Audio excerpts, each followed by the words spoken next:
Good evening, everyone. Welcome to another engaging session of Ditalk 2.0. Today, we explore a tragic yet important topic, the 1996 Delhi air crash.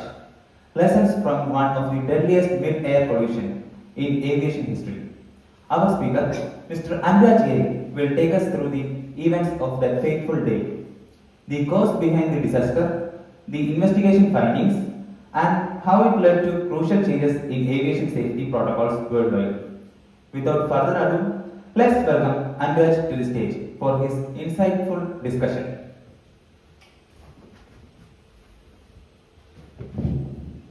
Thank you, Rahul. So today I will be discussing on a topic 1996 Delhi mid-air plane collision. So let's move to this topic. So this collision is also known as the 1996 Charki-Dadri mid-air collision, since it has occurred just above a place named Charki-Dadri. So coming to this topic, so it actually occurred on 12th November 1996 around 4 p.m.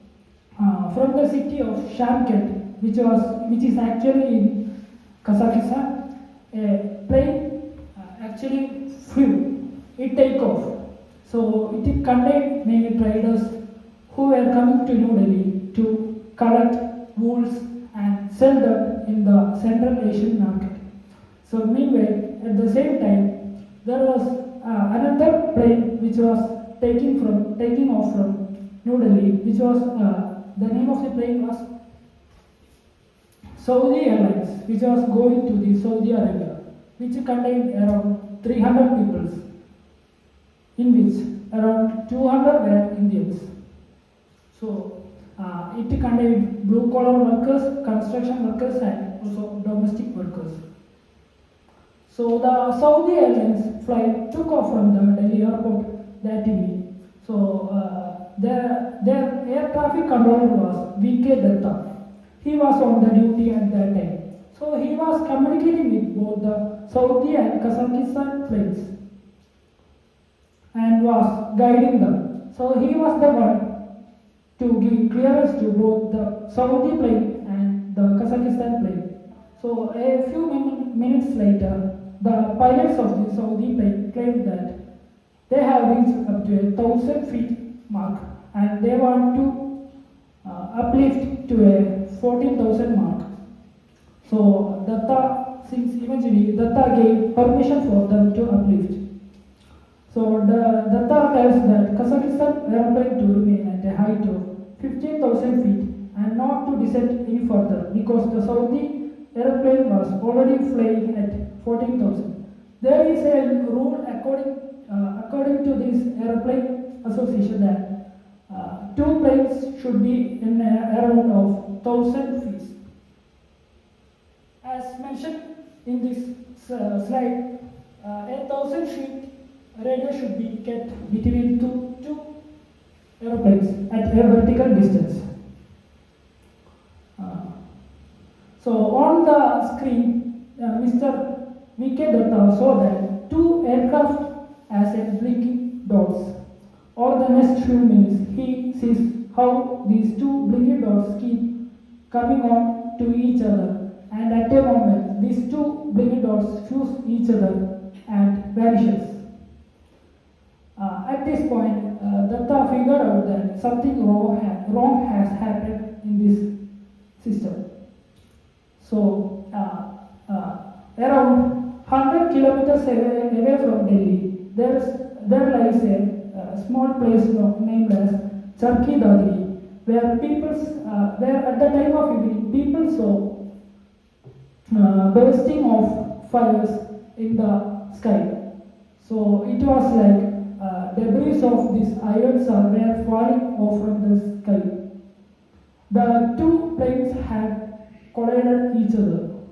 This is the first and only mid-air collision in the history of India, and the worst air disaster in India's history. To understand more about this story, let's move to the most basic concepts of an aeroplane. Similar to the vehicles, as vehicles moves in a single road, the aeroplanes also has this type of road system. This type of road system is known as airway. So the aeroplane should only travel through these airways. The roads are separated into traffics in the case of vehicles. So in the case of planes, the airways are also classified into are subdivided into corridors. Apart from this, the height at which the aeroplane fly is called as the flight level. According to the International Civil Aviation Organization standard, the flight level between two planes, there should be at least 1,000 feet of separation. As I have mentioned already in the slide, so it meant that one aircraft should be vertically at least 1,000 feet away from another. Apart from this, there is need to be a 14-kilometer radius of safety. These are the basic rules. So an aeroplane at the radius of 14 kilometer, another aeroplane should be seen around the radius of 14 kilometers only. So actually, who ensures that all the aeroplanes follow this set of rules? This is ensured by the air traffic controllers, also known as ATCs. So these ATCs monitors the flying aeroplanes from the ground, their position, speed, and their altitude. It is very important to check these so the aeroplanes could be safe. As in the slide, this is the air traffic controllers. You might have seen this in the movies and other medias. It is very important to check these airplanes are kept safe. The air traffic controllers can see on their screen as blinking dots. As earlier, Mr. Datta saw these planes as blinking dots in the ATC system. How do these ATCs get this information? The details of every plane is attained by using radar system. So radar is a basic set of systems where the details of their planes are measured by using radio waves. The radio waves emitted from the aeroplanes are captured, and the distance between the radar and the aeroplane are calculated. So there are two types of radar systems, that are primary radar and secondary radar. So the primary radars measures the distance, horizontal distance between the planes, and the secondary radar measures the vertical distance between the ground and the plane. So a major problem during this collision was that there was no secondary radar system deployed during that time. During the 1990s, there was no this secondary radar system was not there. So we see in airports like Delhi, those are very busy airports since it is an international airport. So it is very difficult to manage and control the airplanes. So it is considered as one of the most stressful jobs in controlling these airports. There is a study which says that it is the most stressful job in the whole world, more than a F1 racer. So what were the mistakes and who made them? So which caused the deadly disaster? So two planes crashed into one another. There is one popular theory regarding this accident, which is known as the Swiss cheese model. As the slide suggests, this is how a Swiss cheese model actually looks like. This is in this Swiss cheese model, it says that how an accident or incident occurs. Likewise, a stack of cheese slices are kept each other, and as we know, the cheese has holes in it. So it is nearly less probable occurrence that the holes align with each other. Likewise, these holes are the factors which influence and result into formation of a disaster. So when these factors align with each other, a disaster occurs. So series of small mistakes that happened at the same time which led to the major disaster. Even if one of these mistakes didn't happen, this disaster might have not been prevented. On the historic evening of 12th November, it happened. So basically a series of small mistakes added up to thus causing to this disaster. So black boxes. Black boxes are a system which is deployed in every aeroplanes. Black boxes of the planes were found, flight data recorder, and revealed that the exact recording of the conversation between the pilots, and they found out that the Saudi aeroplanes which were meant to fly in a range of 14,000 feet, and they crashed between those two planes was at 14,000 feet. It meant that the Kazakh aeroplane had descended from 15,000 feet to 14,000 feet. Mr. Datta ordered the Kazakh plane to fly over 15,000 feet, but actually they have not obeyed his order, and they fly over 14,000 feet, thus resulting to this incident.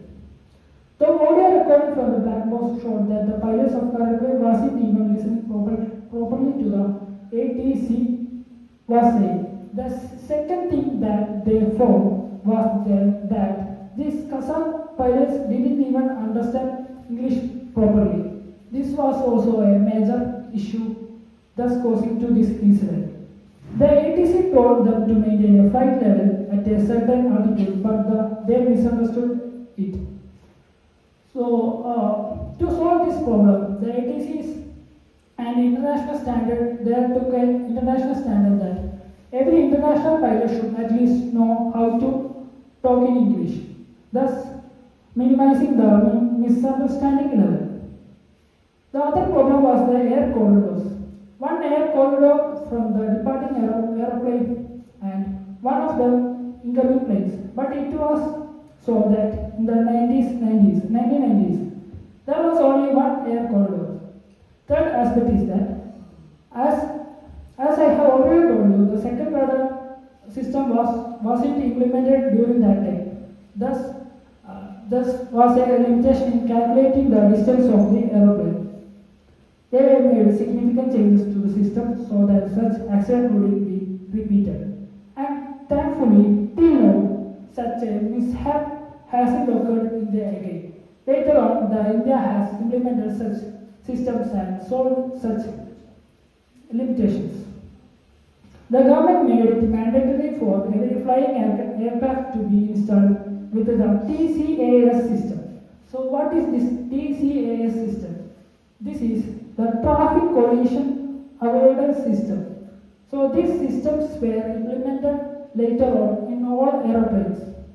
It is basically a system that rings an alarm airplane if any aircraft get closer to the 1,000 feet limit. As I have already mentioned, there is a limit that is at 1,000 feet.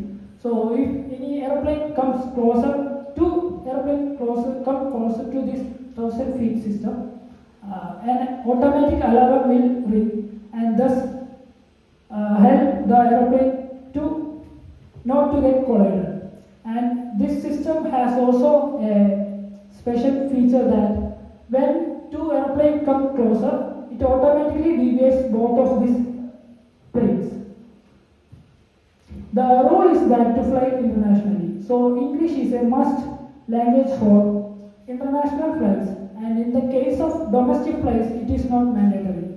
So the pilots in domestic flights can speak their native languages to communicate with each other. Basically, if we go back to the Swiss cheese model, the Indian government tried along with the aviation organization to across the world to fill up these possible holes in the Swiss cheese model so that there is no such accident in the future. Unfortunately, till now, there is no other mid-air collision later on. This is basic reason. Today, you wonder, why do two airplanes flying in the sky collide with each other? Why there aren't such incidents? This is the reason. They have implemented new tactics to tackle this problem. It's not that all aeroplane crashes have been prevented. We still witness some of the incidents like this. Like the case of plane crash in China, where two airplanes crash with each other. The reason for these crashes are different. Many possible reasons can be seen for this crash. Those may not be solved this easily. Thank you so much.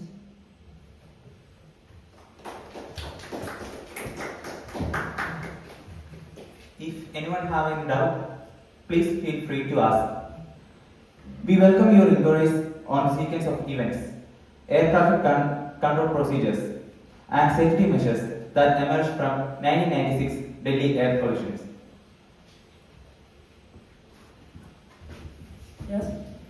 What is black box? So black box is a system which is implemented in every aeroplanes. It should be implemented in every aeroplanes. It tells about the information about the aeroplane, like recordings. What are the possible information about the plane is told in the black box. May I know why black books are in orange in color?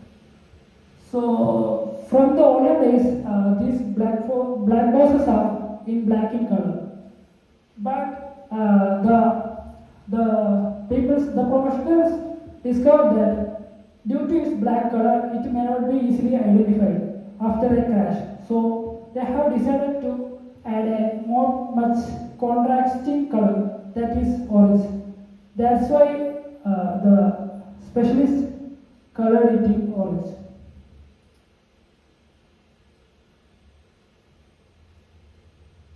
How many black boxes will be there in an aeroplane? I think it will be one.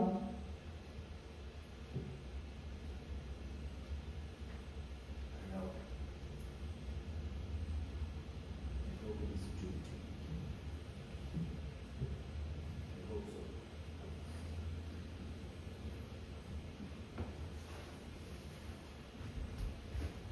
Thank you, Anuraj, for that powerful and informative presentation on the topic, the 1996 Delhi air crash. Your discussion shed light on the technical, human, and regulatory factors behind the tragedy, while also emphasizing how such incidents have shaped modern aviation safety. With Ditalk 2.0, we continue to explore critical topics that deepen our understanding of history, safety, and society. Wishing everyone a wonderful evening and see you all in next section. Thank you.